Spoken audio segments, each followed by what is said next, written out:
Hey everyone, I'm Saskia and welcome once again to another Pride Life Presents. These shows are just coming in thick and fast and I am so excited every single time to be able to chat away, and you know how much I love a chat, to these fabulous people from the LGBTQIA plus community. And you, lucky people, get to sit there, relax and listen. So for our next interview on Pride Life Presents, we have got one of Instagram and TikTok's finest, may I add, an LGBTQ plus content creator, speaker, educator and influencer.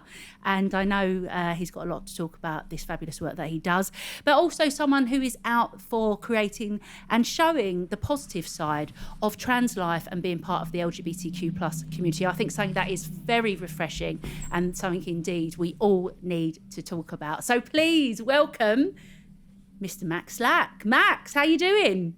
Hello, Saskia. I'm very good. That was quite an intro. I don't know if I'm going to be able to live up to it, but I'll try my best. I am very good. How are you on this wonderful Thursday?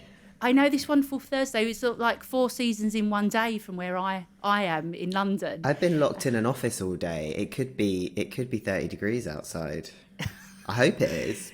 I know. Well, I'm kind of, we're at that stage, aren't we? You're like, where's my thermals? I've got them at the ready, but I'm not ready to put them on. But I'm also sweaty at the same time. Sweating in our thermals. Yeah. What a great start to the chat. Yeah. There's going to be a lot of sweat chat. I'm on testosterone. This is what you can expect. Oh God! Well, you're on testosterone. I'm at the age where I'm probably about to go through some other change myself. So you know, this is going to be good. Party. It is a hormone party, exactly. Ooh, like that. There we go. Just firstly, you know, thanks so much for coming to chat to us at Pride Life Presents. You know, we've wanted you on for ages, but with your busy schedule, we couldn't pin you down. Busy and important. Yeah, well, you are. Well, no, I'm just really disorganized. That's the secret. I'm sorry, I've been really busy. No, I just forgot I had an email address for 2 weeks or something like that. I have ADHD.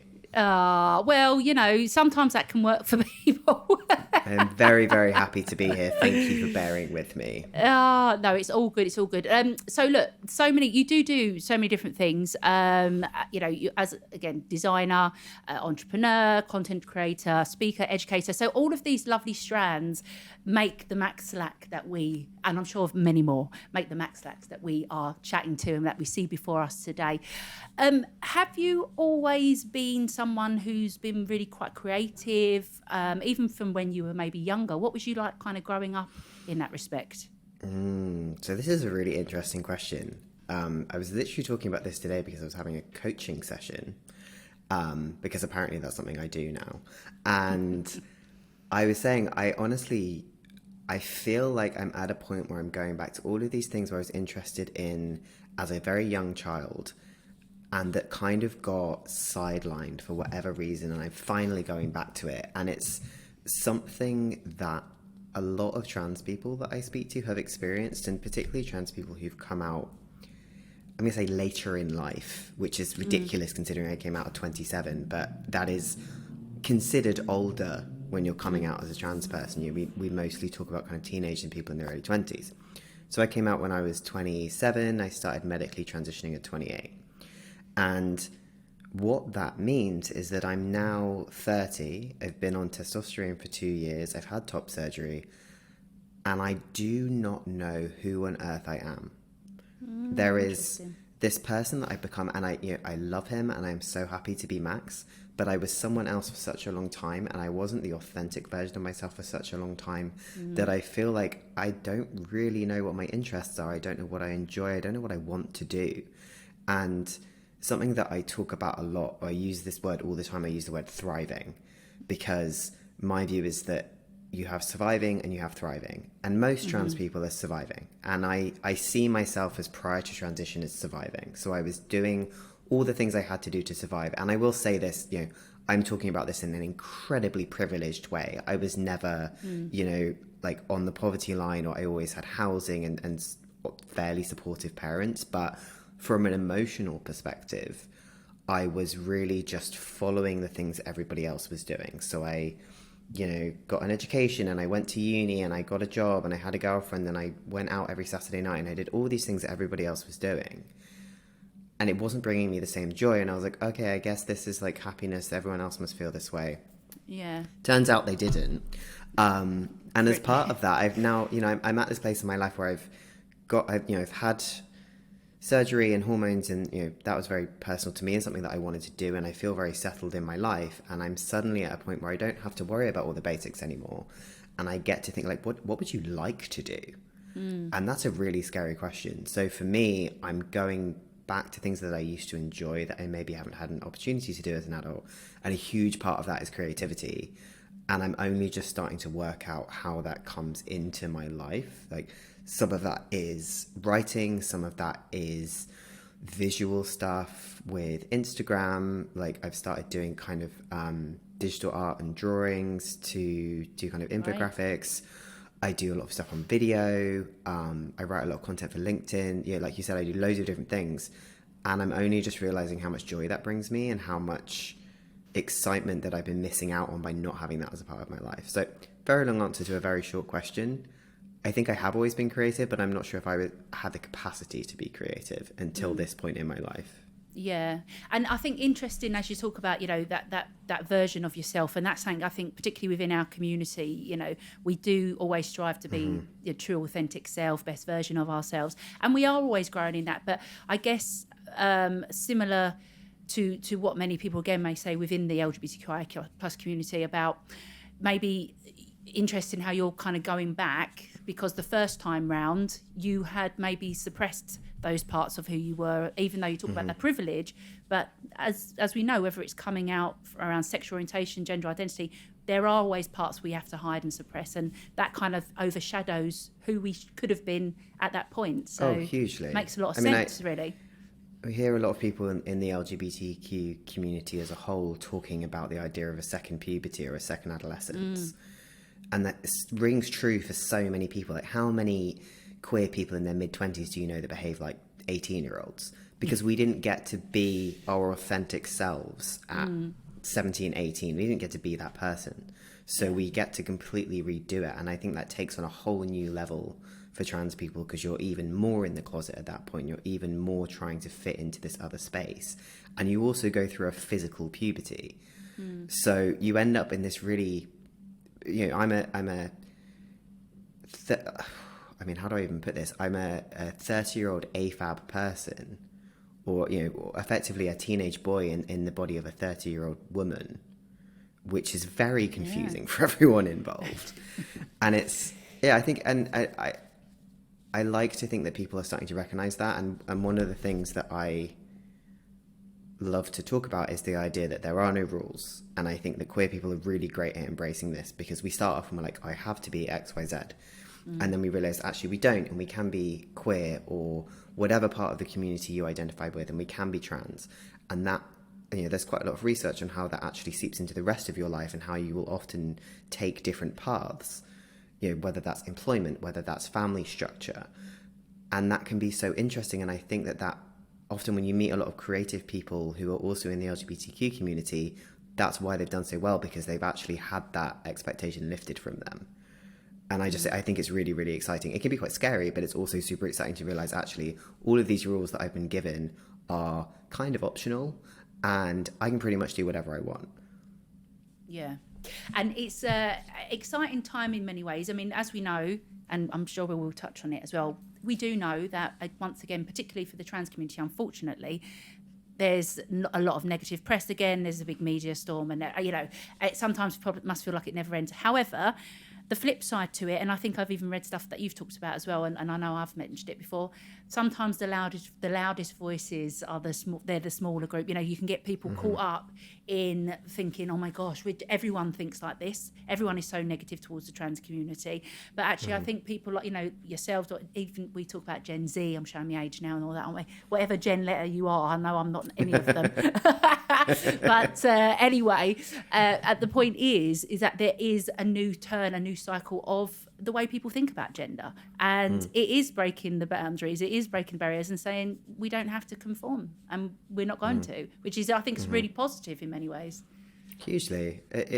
it's hard because you have these two very distinct camps. And you have people who are a bit like, look, I'm just going to do what I'm going to do. Like the younger generations, the TikTok generation, absolutely do not care and will not be told. And that's great. And then you have this kind of backlash in the more mainstream press. And what concerns me is that the people in the middle, depending on what they are exposed to, can become problematic. And by problematic, I mean, people who up until fairly recently would never have thought about trans people. It's just not something that comes into their universe. That's fine. Not everybody lives under a rainbow rock like me, where all of their friends are queer or trans. I'd recommend it because it's great. But most people just exist in this middle ground, and they have no strong feelings one way or the other.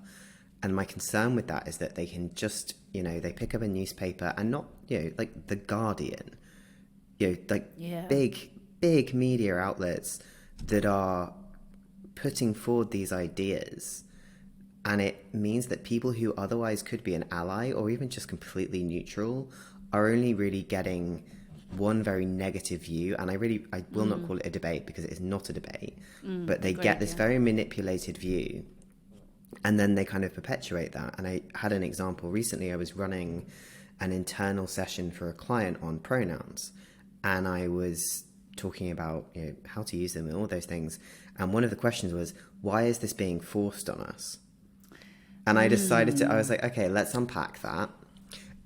Try and I was like, stay calm. Deep breath. Come on. Deep breath. I was like, okay, let's unpack that for a second, because it's not being forced on you. That's the very truth of the matter, is it's not. But what it actually is this person had read articles about people being, losing their jobs for refusing to use someone's pronouns, and the woke left and all of those things. And I'm like, first of all, this isn't really happening. There's additional things to that, but also they were coming to this with no understanding of why pronouns are a thing in the first place. And that's, I know we didn't quite get onto that topic, but it's something I've been thinking about a lot recently. Is it's all very well and good to say the younger people, this is great. We talk about it a lot. We say, the amount of people who say to me like, oh, my kids are so comfortable with, queer people and trans people. And I say to them, yes, because we've done the work. Because of all of the work that people like me and you and everyone who has come before us has had these conversations, and much harder conversations. They've existed in the closet. They've been the first people to come out at work, the first people to get married, to fight for gay marriage. The reason why younger people are now much more accepting is because of that. And my fear is that if we just assume that it's some kind of generational thing, that people are going to get sucked into this vacuum. I hear you. Yeah. No, very true, very true. And you are right. I mean, for me, even as a inclusion consultant myself as well, similar thing about pronouns. Why do we have to say that? And I always say as well, even though I talk about Gen Z and Gen whatever letter I don't fit into anymore, I also, though, it's true, I say, but we can't forget, the other generations, because I hate this idea of also you can't teach an old dog new tricks. It's like, yes, you can. We cannot just say just because it's a generational thing that we can't be educated. No, not at all. I don't buy it. If my 85-year-old grandparents can get my pronouns right, yes, anyone else can. Although they are Cornish, so instead of him and her, it's him and her. Him and her. But they were like, it's a good give try. Give him his pocket money. I was like, I'm 30, but yes, I'll take it. If my grandparents can get on board with it, so can you. And I feel like I say this phrase every day: respect before understanding. You might not get it. That's fine. There's a lot of stuff I don't get. I don't get a lot of stuff about religion, sure, but I'll still be as respectful as I possibly can towards you, because we're both human beings. And that's what it comes down to, is just this belief that everybody deserves to be treated with respect. Yeah, absolutely. And that is the first, that comes, that we can go into like a training conference, can't we? Unconscious bias and what you're saying, your second thoughts. But it is very true. It is very true. But look, let's bring this also, thinking about the respect side of things, and, thinking back to the fabulous Max that we love, that we're so excited to speak to. Let's talk about both and apparel, because one thing I must say is that any research I've done, or even when I've seen you online, you think, you are proper dapper, and I love it. And and I particularly love the suits that you wear, and your clothing. So tell us a bit more about both and. What was your kind of connection to it, playing that role?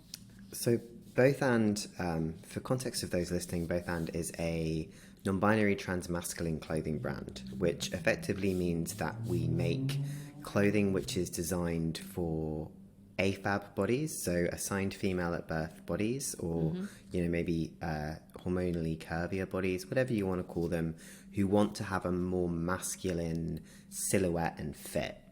Yeah. And that sounds like it would be quite easy, but actually it's involved this complete redesign of clothing. And I'll go into some of the features in a minute, but this is such a good story. So I met Finn, who is the CEO, in Dalston Superstore on a sweaty June afternoon about a year and a half ago.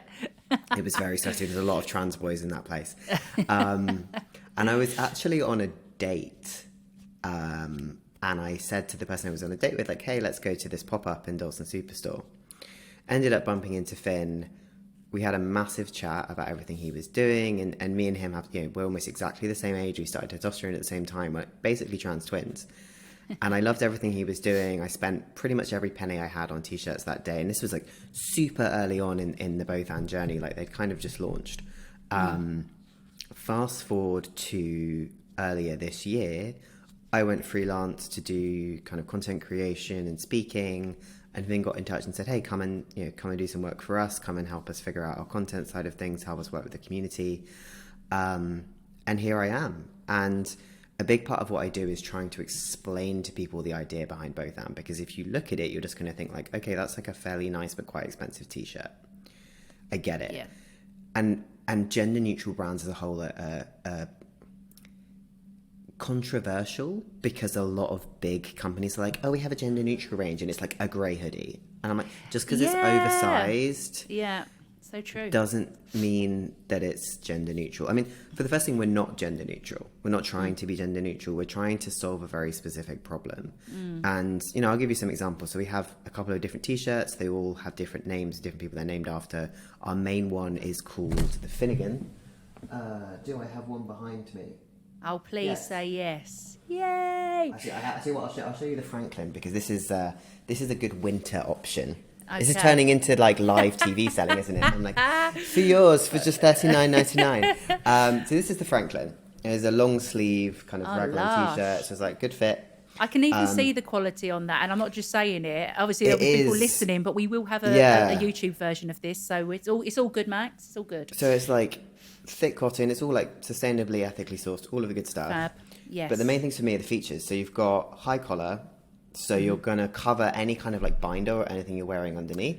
Yes, good point. So when I first met Finn, I hadn't had top surgeries. It was a really big thing for me and a lot of non-binary people or trans people who maybe aren't considering surgery.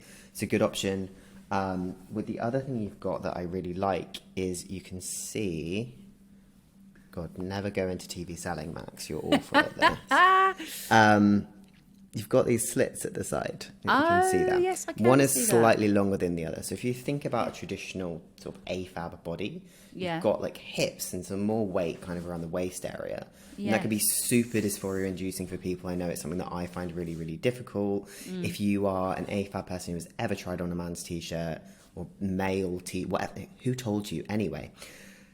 You will know that it can be very tight around your hips, and you'll be loose on your waist and tight on your hips. So it's completely redesigned. It's got this like slight taper towards the outside, so it fits over your hips, but it still gives you that very straight silhouette. And when we talk about kind of masculinizing a body, if that's what you're looking to do, you have to really think about shapes. And this is something that I was absolutely not aware of until I transitioned. So on the whole, male bodies, masculine bodies, whatever you want to call them, will be either a lot straighter, or they will have this kind of inverted triangle, like the Dorito shape. Right. Like an upside down Dorito. So that's what my personal trainer said to me when I told him I wanted to look more mask. He was like a Dorito. And I was like, I know yes, what Ed. I know what I look like myself when I've eaten too many Doritos. It's probably a very different shape. But yeah, go on, I'm with you. Slightly different. I'm with you, but go for it. So once you start thinking about the shapes that you want to make, that's how we redesign the clothing. And this is everything that Finn has done, is he's started from scratch and saying, right, these are all the things that I hate about the way that clothing fits me. And clothing is made, when we get into the depths of it, clothing is made in such a non-diverse way. It's made for like skinny little white boys mostly and skinny white women, and it's like, that's fine, but there's an awful lot of other people, and that's what size that's what sizing is based on. If you think, this is how I explain dysphoria to people. I'm saying, you walk into a shop, you try on a top, and you put it on, and you think, oh god, no, not for me. That is what all of this is based on. And it's a t-shirt, and we've started doing some other clothing as well now, but actually what it comes down to is just putting something on that you feel comfortable in and you feel your best in. And I'm a big believer in kind of Dutch courage. I know that if I look banging, I will be super confident at any kind of event. That's why I'm always so dressed up, because I'm actually really shy.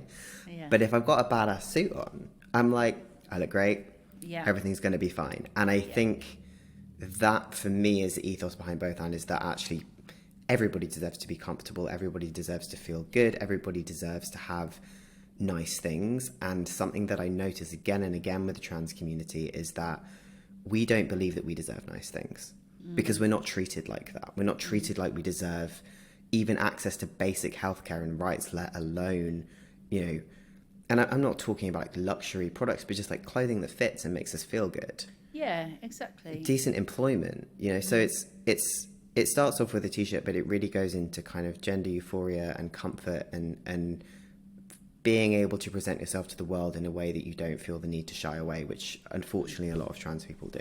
Yeah, no, and also, like you say, ultimately it is that whole thing of, if you look good, you feel good, and you can pretend to feel good. Yeah, but you do get that increased confidence, that does kind of come with it.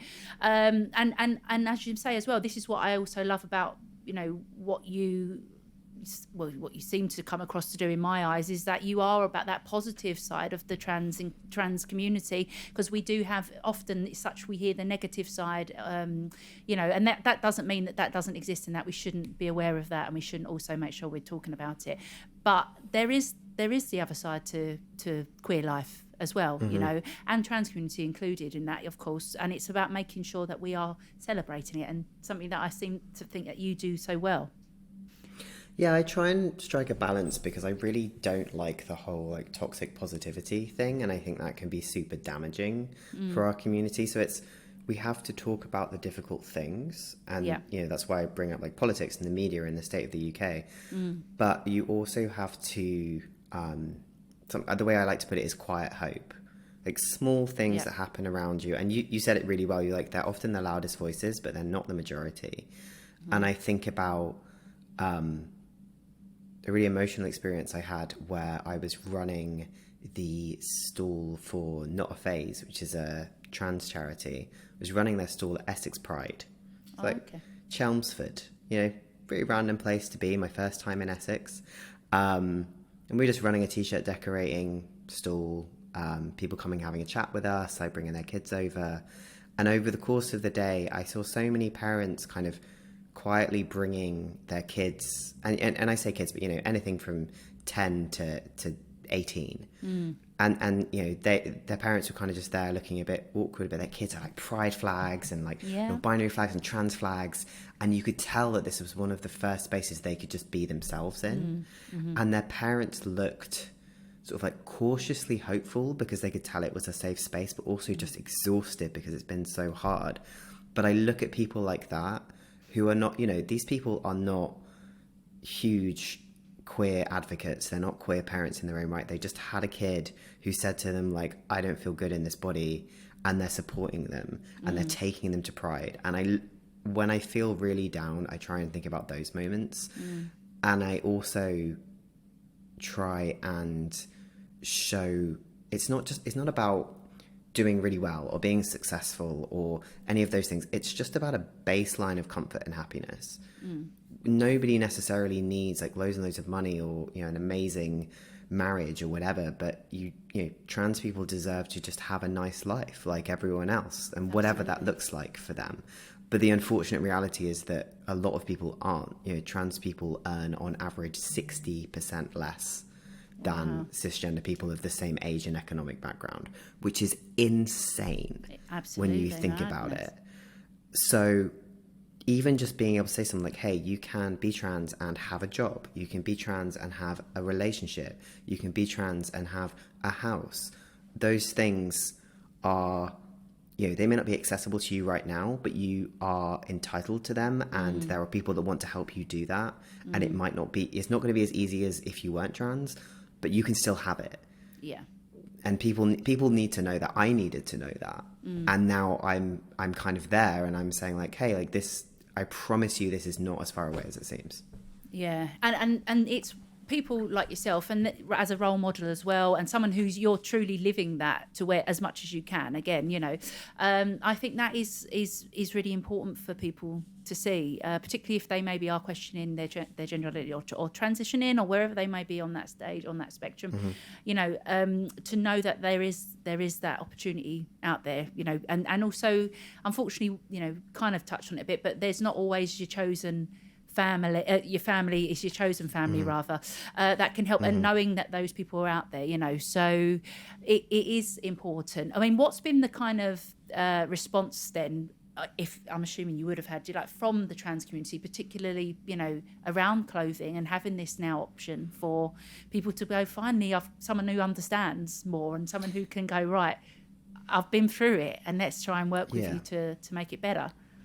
It's really interesting because I think on the whole, people recognize what we're doing and they're really supportive of it. And particularly if you look at the Both And Instagram, you'll see that a huge amount of our content, like, yes, we are selling clothing, but a lot of what we do is telling trans stories. So we did a whole series over the course of the last week of trans elders for LGBTQ History Month in the US, and just raising voices and showing bodies on social media that aren't really there a whole lot of the time. We have an incredible photographer who shoots on film, and she does these beautiful portraits. And again, it's about seeing ourselves portrayed as beautiful models.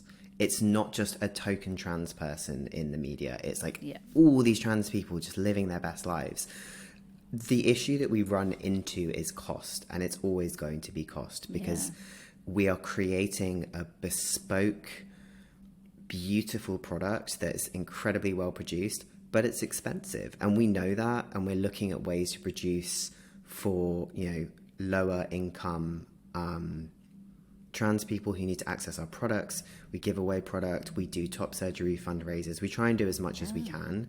But I can't not address it, because I know that it's the main critique we receive, is that this is very expensive, and it's particularly expensive for trans people. And we're like, we know, and we're trying to make it easier, but at the same time, we're not ASOS. We can't produce for those at that scale.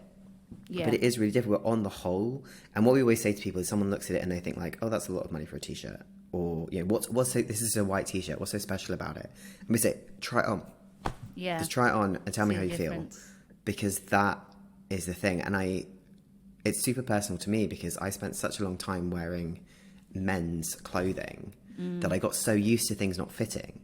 And then I remember putting it on and thinking, oh my, like, this is comfortable. It's not like pulling on my shoulders or tight on my hips. I don't have to like cut it or pull it or whatever to make it fit. And I think there's so many people who are so used to being so uncomfortable that this is, the universe that they exist in. But on the whole, and particularly in relation to our content, people are really supportive. We've been fundraising with a WeFunder that's like 80% funded now. Wow. We have some amazing investment. So whenever people say, the trans community doesn't have any money, I always push back on that, because I'm like, no, they do. There are some trans people in some really high up places, and there is only going to be more as this new generation of people comes into the workplace and refuses to not be themselves. Yeah, we are coming into that, and it's exactly the same as what was said about the queer community 5 years ago. It's even said now by some companies. I worked for an LGBTQ dating app selling advertising, and the amount of people who didn't want to work with us because they didn't think that their product was going to get bought. And I'm sat there thinking, this is a huge population of people with a lot of money. People forget. A lot of money. And particularly, on the whole, less queer people have kids, so they have more disposable income. They might be living slightly different lives. It's exactly the same thing as what people have said before, and it's going to change, and we're going to see this huge buying power and this huge influence of people who are actually saying, no, I want things that fit me and something that's made for me, rather than just this kind of generic body shape. And putting up with that, like you say, as well, isn't it? You know, and it is true. It's like, you know, the pink pound is here. Yes, the pink And pound, let's the pink spend and it. blue pound. Yeah, I mean, there's something crazy like 3.6 billion or something that the LGBTQ community is worth in spending power. Wow. It's mad. And when you look at, you know, Pride and how many companies are getting involved in there's a reason for that. Like, there's money to be made, and I know that that's controversial, but my view as someone who grew up slightly before that is that it's still better than not having it. If you can walk into your local supermarket and see a pride flag, that's better than not seeing a pride flag.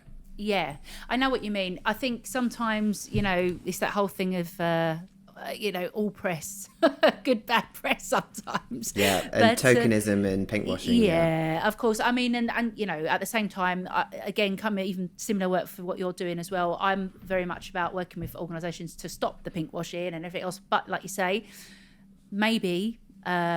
and again, don't write in, viewers, and read. This is just putting it out there. But for some people, that visibility will make them think, oh, I didn't even realise it was Pride season, and this is, and now they're aware. But the responsibility, I do believe, organisations have, as we know, is to make sure it's 365 days of the year. Yes. As opposed absolutely. to just, here's a nice rainbow sandwich. Yes, and you know, I run a speaking session called "How to Run Pride Campaigns That Don't Suck," and I'm always really happy when a brand signs up for it, because I'm like, does that mean your Pride campaigns suck? But yeah, it talks about kind of making sure that you have a charity element and making sure that you have an internal LGBTQ community. Like, I'm not here saying like, yeah, every brand should do Pride and just put rainbows on stuff, but no, not at all. I do think there's a deeper conversation to be had about how powerful it is for a queer person who you know is probably maybe 25 or older, and particularly like older queer people in their 60s and 70s, who it was literally illegal for them to be out, and now they walk into Barclays and see an ad with a same-sex couple on it. Like, that is progress, and money makes progress. If these companies think they can make money off us, they're going to normalize it, and that is helpful for everyone. So it's controversial and it's difficult, and I don't quite know how I got onto this topic, but as you can tell, I'm very passionate about it. Well, don't blame me, listeners. Blame Max. You can come for me in my DMs.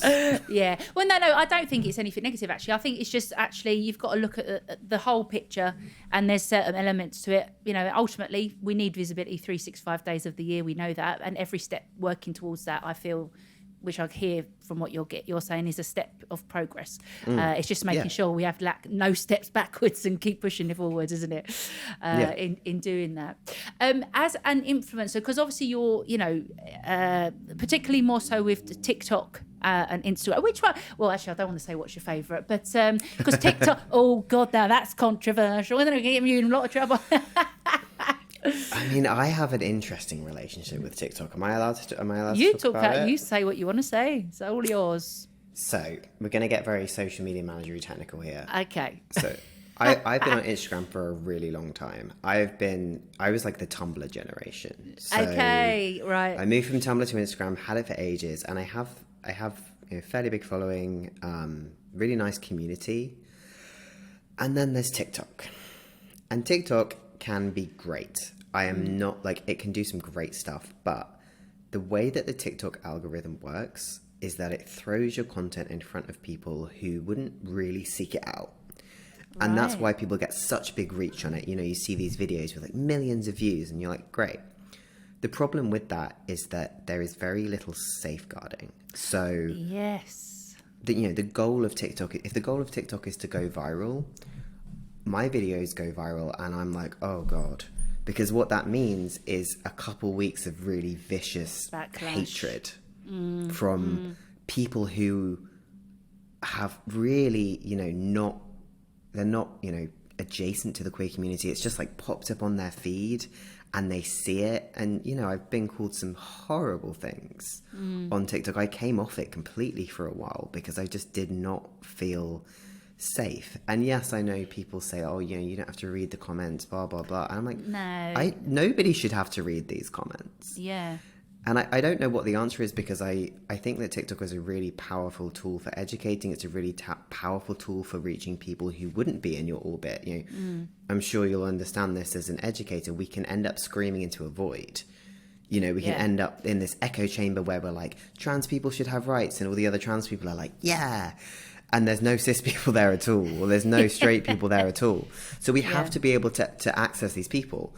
But the problem is we're accessing them in a space where they're not educated in any other way. They're not expecting it. They're able to be very abusive anonymously because there's no real accountability. TikTok is tricky for me. I'm working on it. Instagram is my main place that I hang out in at the moment. So yeah, come say hi on Instagram at They're Queer. Shameless self-promotion. It's all right. We would have done it if you hadn't, so you're all good. Well, look, to the positive side again. I totally hear what you're saying, because just to go back to what you're talking about, those comments, social media plays such a massive role in our lives, love it or hate it. And, it can have a massive negative impact on people's mental health, self-esteem, stress, anxiety. And because that is really what it is, that in many ways, that gratification, isn't it? Or what's been the response? And when you don't get a positive response, then, and it's horrible, negative, homophobic, biphobic, transphobic, hate speech, etc. Of course, that is not good for anybody. So I think it's important to, be aware of it, as we all should be, and then know when to take that time out for the self-care that we all kind of need. But thinking about the positive side of social media, very quickly want to talk also about your great news, your recent engagement. La la. The smile. Tell us about that. Tell us about kind of, was it all your idea? Because you kind of proposed, you did a mock-up photo shoot.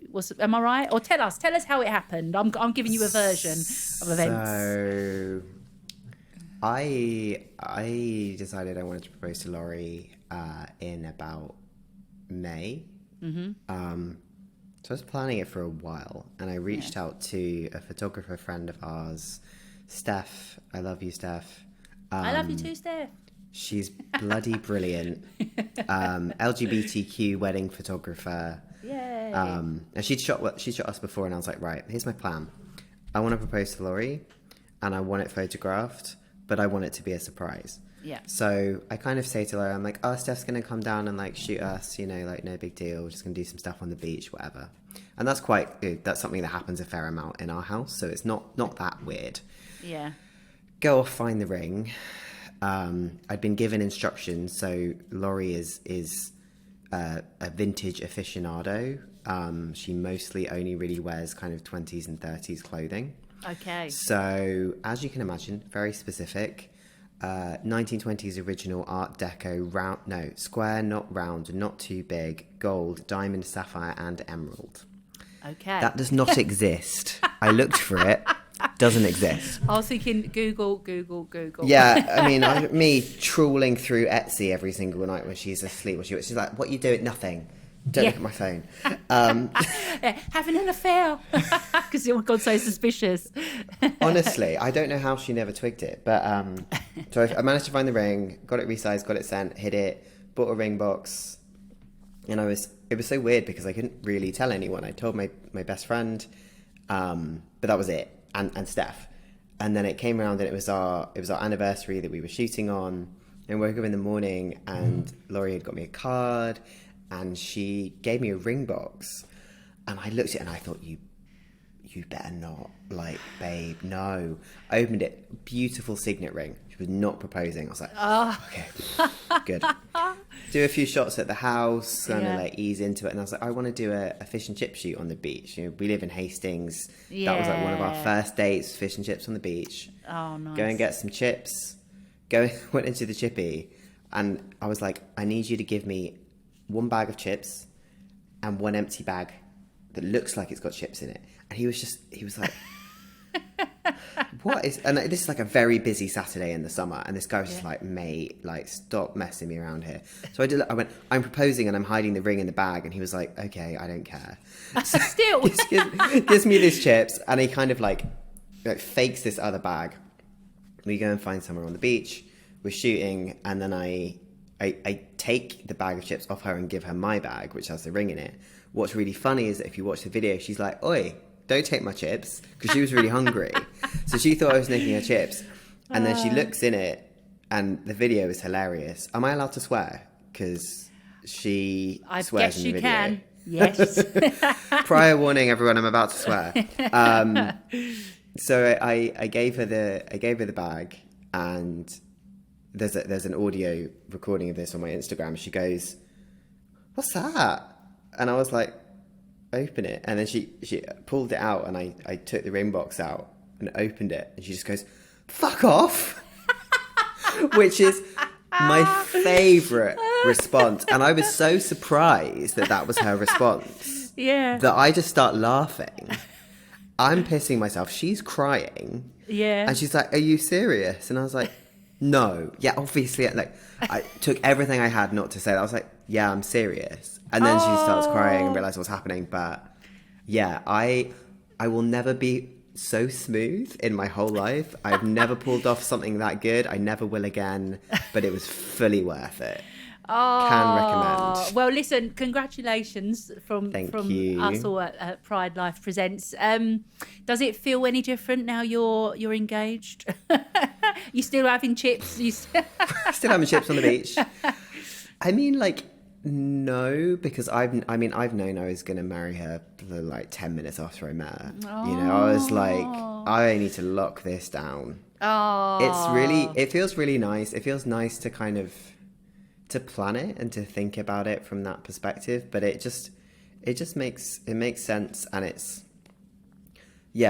something that I try and talk about publicly as much as I can, because when I first came out, my mum said, "Well, surely less people want to date you now that you're trans." And that she wasn't trying to be nasty. That was just like literally how she saw it. Yeah. And I think about that all the time. And then I think, like, I am so happy and I am so loved and so lucky. But that's not the abnormal. Like, first of all, like, trans people can be loved, but we are perfectly entitled to loving, healthy relationships. And when we can be ourselves, we can have those kind of relationships. You know, I have a not great track record prior to Laurie, because I wasn't myself. I wasn't comfortable with who I was, and that comes out in other ways. Yeah. And I just want people to see that actually, you know, Laurie's a cis woman. She's identifies as queer, but, you know, we are just together as two people. Yeah. And she loves me for exactly who I am. And it's not in spite of transness. It's just, that's a part of me. For you. It's just who you are. Yeah. That's exactly it. Yeah. Yeah. And I want people to see that. Yeah. And do you feel like that's kind of something that you've like learned more about yourself as well, in terms of like an acceptance, almost even based on what you just said about previous relationships? You know, you weren't really able to be where you're at, or you weren't feeling that great about yourself in those moments. Do you feel you've learned a lot since being in that relationship? I think I learned a lot from the bad relationships.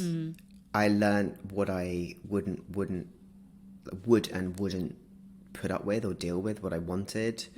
I think the most important thing that I learned from everything that happened before this was that you have to be okay on your own before you're with someone else. Yeah. Cannot look for that other person. And, you know, this is all getting very, like, metaphorical relationship, but but you gotta love yourself. Exactly. Yeah, queer people on the whole are not very good at recognizing that they deserve to be treated really kindly and with love. We are, on the whole, conditioned to believe that we are less lovable or less likely to find both romantic and platonic relationships that are healthy. So sometimes we hang on to things that aren't good for us. We look for fulfillment or completion in someone else, and that can be really difficult. Yeah. So for me, it was actually about finding someone where I was like, I'm already myself, and you allow me to be that version of myself. And, you know, that I could speak all day about the things that Laurie has given me, but the freedom to be myself and do the things that I want to do and be supported and be loved through that is the biggest thing. It's being with someone who is like she is her own person. She has her own life, and so do I. And we come together and we create this other thing. We are not one unit. And I think that's what a lot of us forget is the lesbian urge to merge, whatever you want to call it. We become this one thing because a lot of the time we've been through a lot of trauma, and we just want to attach to this person that makes us feel good. And I've done it and I get it. But you have to be able to exist as a whole person. You have to build that person and then bring that to someone else. And she's taught me that I can be that separate entity and also be in a relationship, that I don't have to sacrifice any parts of myself, who I am, what I want to be, what I want to do with my life in order to be with someone. And I'm not talking, obviously we have to compromise on certain things, but how many times have people in not particularly healthy relationships changed how they dress or how they present or how they talk Absolutely. or how they act or their interests because their partner didn't like them, isn't interested. I can't count the amount of times that I had partners like, oh, I wish you'd dress more feminine, and I felt uncomfortable, and I did because I wanted to please them. So it's there's so much to it, but a lot of it comes down to just being your best self and someone just being like, I just want you to be happy. I just want you to be the happiest version of you, and I will love whoever that is. Yeah, and it's so true. And I think particularly when people have, not even just people within our community, but, low self-esteem, or if they've had negative experience, negative relationships, you do you let a lot of that yourself go, and you will try and kind of morph into what that partner wants you to do, and that can leave a lot of people very vulnerable, and at risk of control and abuse within their own relationships and that toxicity. So excuse me, so I think it's important that people who will hear that story as well, again, and hopefully find some strength and comfort in that, and why it's important. Just talking about when you've mentioned, or when we talked a little bit earlier about, you've talked about or written about trans sex, when you've written some stuff over the face. Oh shit, did I? No, me just yes, my favourite topic. But I think following on, because we're talking about relationships and stuff, and I think even this topic in itself, it's not about going into details, but I think it's education though, isn't it? And myth busting and better education for people to maybe have the education where they are not asking the intrusive questions, where they're understanding that you don't ask those personal questions directly, because unfortunately a lot of people do feel they have the right to, don't they? You felt like it's made any much difference, or is it something you want to maybe go write about more in future, or plans to? I absolutely want to write about more, and when it can, I guess I would want to write more in the intimacy space, because again that comes into that idea that trans people are loved and lovable, is what I like to call it. And that can be physical intimacy or it can be platonic intimacy, but I don't know what people are being taught in school now, but I know that my sex education was the most cishet normative ever. It was focused entirely on safety. There was no conversation around consent. There was no conversation around pleasure. If we're going to talk about trans sex, we have to just talk about queer sex in general. We have to talk about all of these amazing creators on Instagram who are making content that is desperately needed. Absolutely. Because we don't have these conversations in school. And then you add an extra layer on top of that when somebody might not have the body parts that you expect them to, or that you're necessarily used to, and that's fine.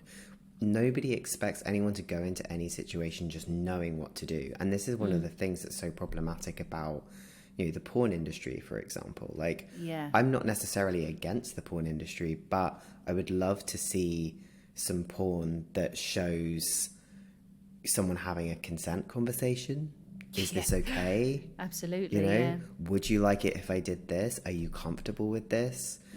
And, we go into adolescence and beginning our kind of sexual identities with no real understanding of how we should be having these conversations. So whenever I start talking about trans intimacy, I actually start at the beginning where everybody should be starting, in my opinion. Talking about consent, I'm talking about comfort, and so many of the things that we can learn from transness and queerness can be applied in any scenario.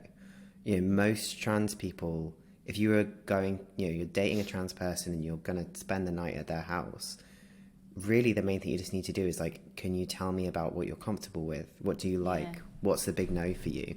And anyone should be having those conversations. Absolutely. And this is where that fear comes in, because people think like, oh, how will I know what to do? And I'm like, ask. Yeah. Ask. Everyone is different. Ask the question. I lose track of how many times, and I'm a classic like give advice and not take it, but whenever I speak to my friends about relationships and they're like, particularly my straight friends, they'll be like, oh, I just don't know. I don't know what he's thinking. I don't know what he thinks about this. And I'm like, have you asked him? Yeah. Just ask the question. And my old boss used to call them squeaky bum questions, which I love, because it just gives you can feel it. You can feel it, can't you? Yeah. And it's like and Laurie and I talk about this a lot, like the awkward questions, the horrible ones, and when you have to say stuff that's like really horrible and you're like, oh God, like, you know, you have to like admit that you've done something wrong and you're like, actually, I'm being a dick, I'm sorry. And it's like, you feel horrible. Those are the things that bring you closer together. Yeah. Those moments. And like, do you want to have really shit, uncomfortable sex? Or do you want to be like, hey, let's have this like slightly awkward conversation where we talk about yeses and nos and what you like and what you don't like, but actually then we can have a really great time. Yeah. Because that's always what it comes down to. Like, I can give you Absolutely. 101 ways to have sex with a trans person, or I can just tell you to ask them what they like. And if they say I don't know, give them some ideas. I wrote an article on it. Try something. See what happens. Exactly. The A to Z of squeaky bum questions. That's another book for you to start thinking about, Max. I don't know who's going to publish that, but sure. But it is so true, though, isn't it? You know, and once you've had those awkward questions, and you know, we've all been there. Look at me, I nearly threw in the believe me, we've all been there. Oh, we know, Saskia, we know. But you know, yeah, you do know, right? You know, it's there. But it's true, and it can make it so much better. So you know, do it, people. You know, just think it through and just have the conversation for the best sex ever and the relationship. Yes. Your bio and what you often talk about as well is thinking about you know, saying, you know, you're determined to prove that trans joy exists. Hurrah! Yes, amazing, and it does. And you know, that must really it must feel good to be in that kind of, you know, view of that's what you're trying to kind of put out there as well, because it's also, you do have to have, it can take up a lot of energy, can't it? You know, so you know, tell me a bit more about that. The sigh is from me trying to figure. No, it's me trying to figure out the balance, because I think, you know, I said it before. I don't like toxic positivity, and I like to acknowledge the things that are hard, but I also want to acknowledge the good, and I want to just a little bit of joy in everyday life.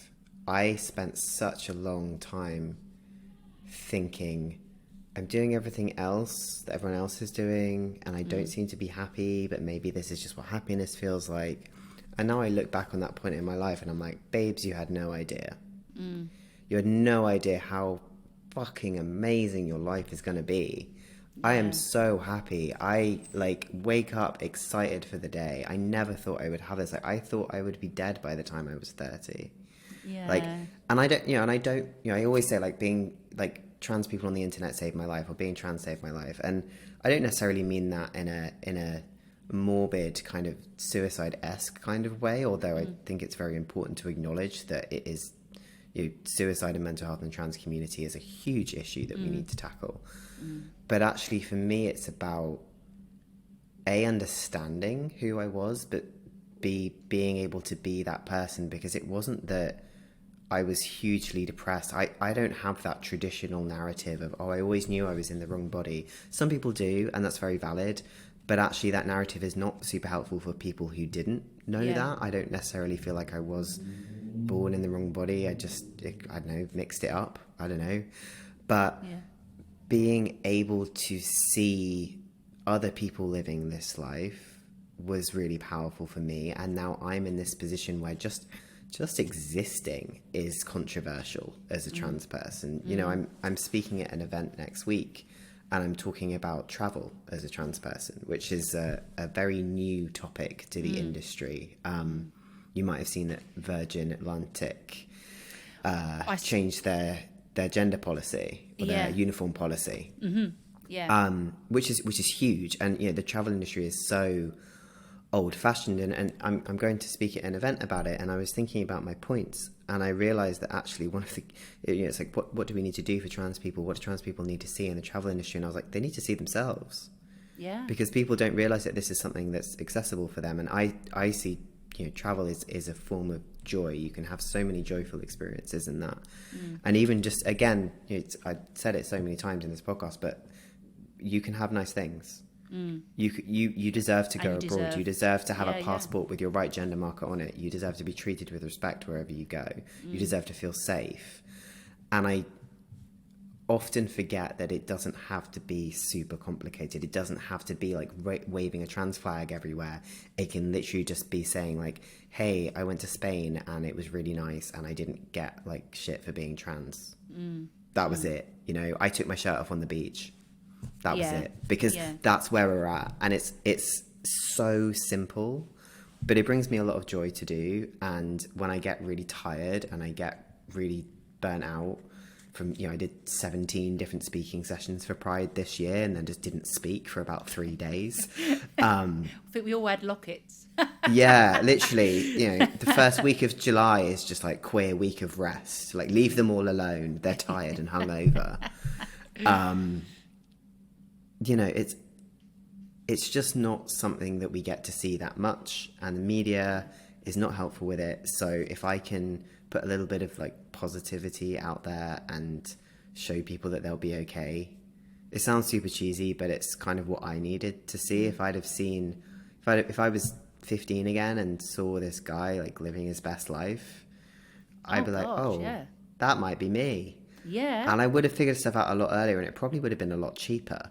So I hope that there's someone watching this thinking like that. It's just about saying like, yeah, that might be you, and you're going to be all right. Like, Absolutely. Trust me, you'll be all right. And that's what I say to the parents that I meet as well. I'm like, I know you're scared, but they will be okay. Yeah. Like, you're doing everything right. They will be okay. Yeah. It'll be okay. And I think, it's never, ever cheesy. Never cheesy. I think, look, you are representing, like you say, that visibility. It wasn't there, and it still isn't there enough. And it's so important that you are out there and you are being happy, but you're realistic in the situation. But you're still saying, you know what, in my world too, I deserve to be happy. Again, summing that up, isn't it? We are advocates, and we're always, fight our corner where we should as a community and as allies. But I think, like you say, being able to still stand up and go, actually, but I do deserve to have me fish and chips on the beach, and I have to go on holiday. And I did see your travel story, actually. I saw that earlier, and I really loved that you talked about when you're going through the airport, through the passport control and stuff like that. And even things like that, how many people will take that for granted?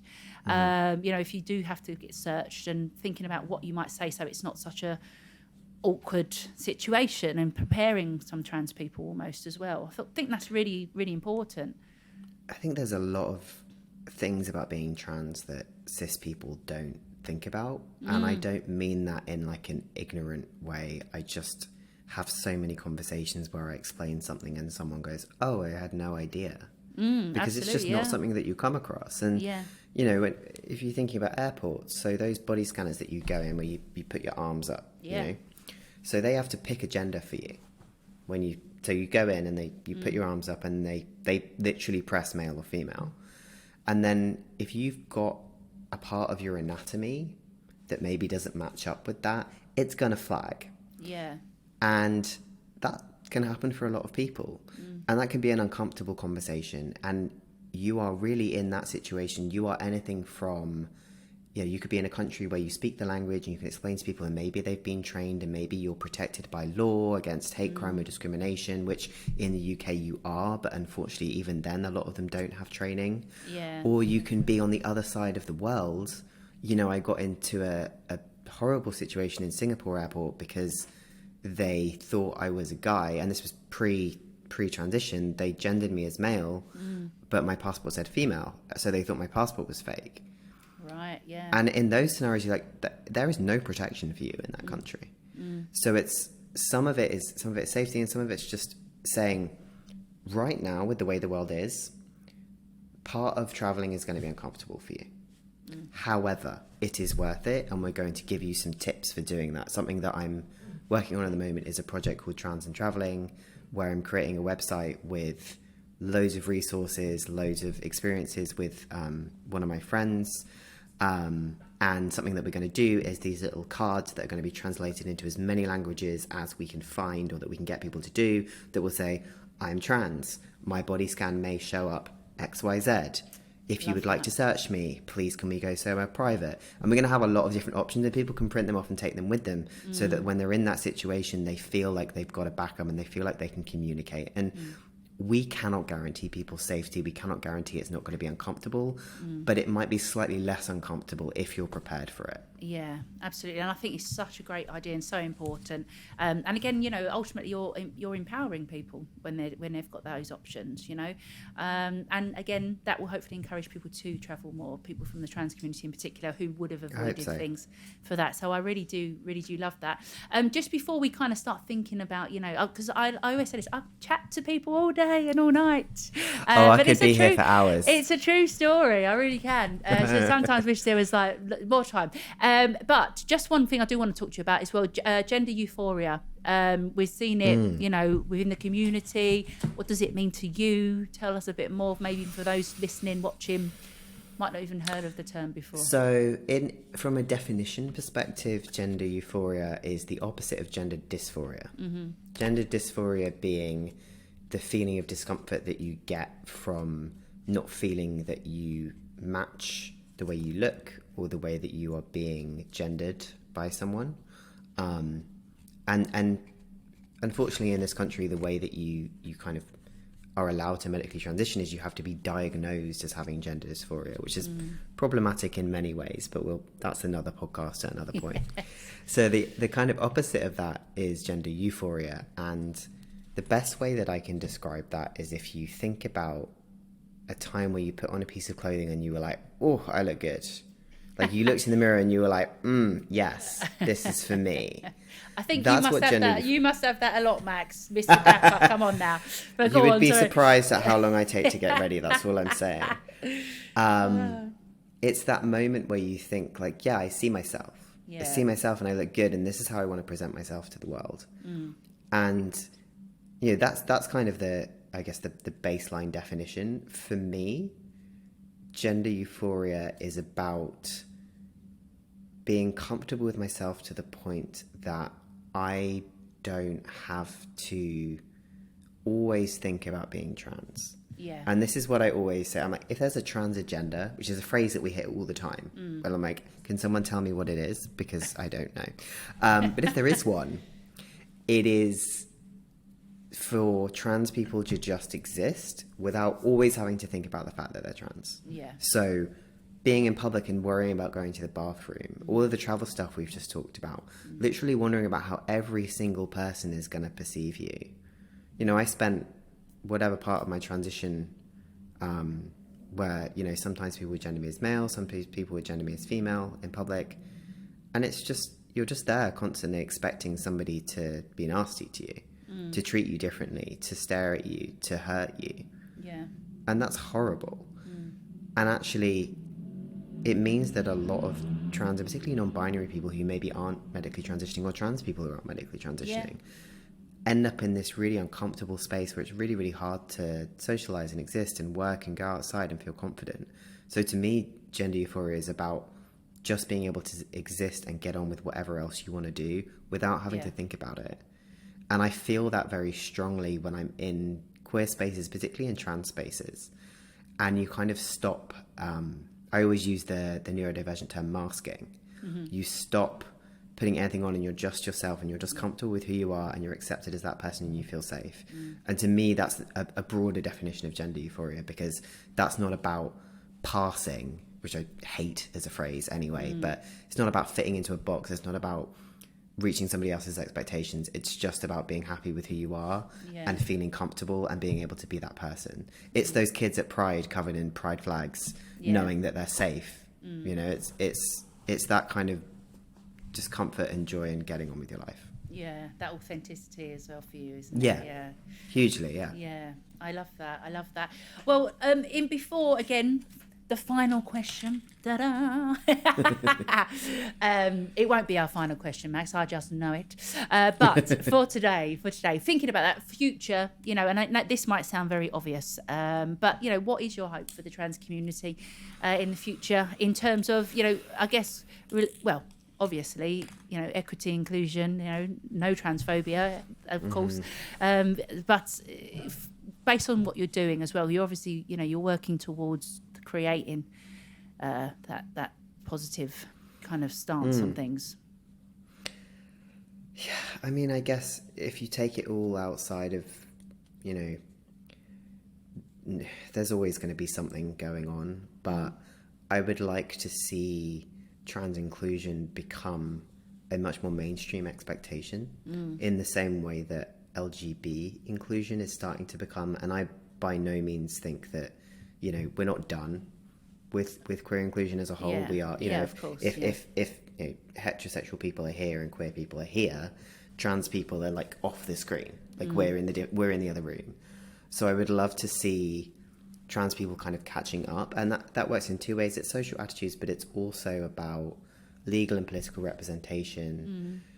The UK government becoming much less hostile to trans people, and I was having a conversation with a friend earlier, and they mentioned that someone was talking to them about Keir Starmer and saying, or he's been very pro trans rights. And I sort of made a face, and she asked me why, and I said, well, there's a difference between being pro-trans rights and not being actively transphobic. Yes. Because we're at a point where we don't need just neutrality, we need active allyship. Absolutely. And I would love to see action from the general community, like everyone, but action from other queer people, particularly, I think, cis gay men, because they have a lot of power. And they often are in positions of power, and they can advocate really well. And I've seen some amazing things happen when they have advocated for trans people.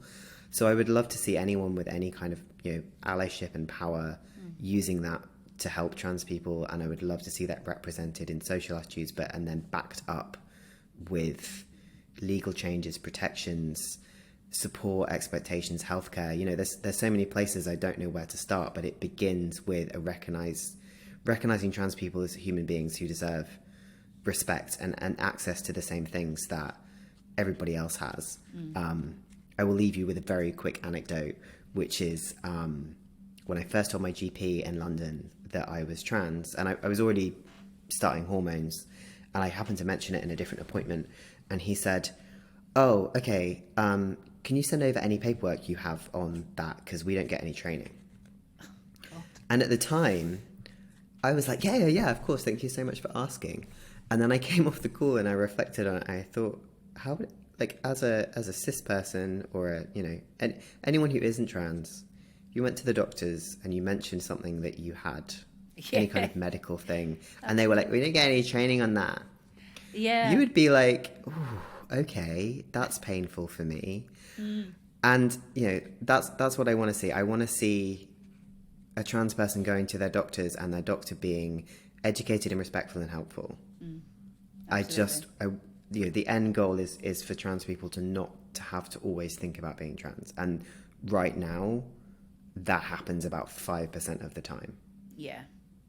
But there's a lot of small steps to get there. We're moving in the right direction. But yeah, people are starting to realise, and they're starting to stand up, and they're starting to say, no, we're not cool with this. And that's really nice to see. Yeah, absolutely. And again, allyship, you know, not just outside of our community, within it, absolutely always so important. Something I always talk about myself. Last thing, I told you there'd be another question, wouldn't I? Have you set a date yet? Have you set a date, or is it a long engagement? You're saving up for more fish and chips? What's happening? It's going to be a long engagement because I'm broke. I told you, saving up for more fish and chips. Yes, that's Well, I said to I was like, nobody told me that buying the ring is the cheap bit. Yeah. Oh yeah. I think potentially 2 years to the date of when we got engaged. Yeah. So 27th of August 2024. Laurie wants to get married in about 8 different countries in a different place every day. So you should probably ask her. I was like, okay, babe, let me just get my business off the ground and we'll go from there. Yeah. And then, I kind of like the idea of eloping as well. I think that we put way too much emphasis on the marriage. No, way too much emphasis on the wedding, not the marriage. Yeah. And I love the idea of just going off to Gretna Green and getting married. And then, I want to do the party and everything too, but just that really, really personal bit, maybe just us or just our families. I don't know. I don't think Laurie's down for that, but maybe we'll do all of it. Yeah. Who knows? There's something for everyone. Tell her that you can elope in every country and then, get her on board. Exactly. And also I have to get my gender recognition certificate sorted because right now if we get married, I'm legally a woman, which is hilarious, but annoying. Yeah. So we'll wait and you heard it here, folks. Watch this space. Let's hope there's not a postal strike because that'll take even longer for poor Max waiting for that certificate. Exactly. And then for it to actually arrive on the. We've got to wait for the board to approve me. Oh, ridiculous. Gosh. Yeah, I know. Well, like you say, this is something that, we're laughing, but the realities that a lot of people just completely, overlook. But ultimately, I am really pleased for you both, and it's so lovely to see. I look forward to seeing you in your fabulous outfits, going forward, because I say Mr. Japper in my eyes. That is my formal title. Yeah, especially from me. But listen, Max, thank you so much. We've really enjoyed having you on Pride Life Presents as one of our guests. So excited that you were able to come and chat to us, and just keep going on being your fabulous self and doing everything that you do. Thank you so much for having me. It's been so much fun. Yay. Max Slack people, well, don't forget that you will be able to follow us, watch us, look at for Pride Life Presents as it comes out, and also as I say, Pride Life magazine is all about inclusion for the LGBTQIA plus community, and also thinking about our Pride advocates as well, our Pride Life advocates, and the changes we can make. But we can all be allies, as we even discussed earlier, within our community and outside of it. So spread the word, people. Put on your best clothes and let's have a party about it and be our true authentic selves. So thank you. And Max, once again, thank you so much, and catch up with you another time, another suit, another platform. Absolutely. Always. Thanks, everyone.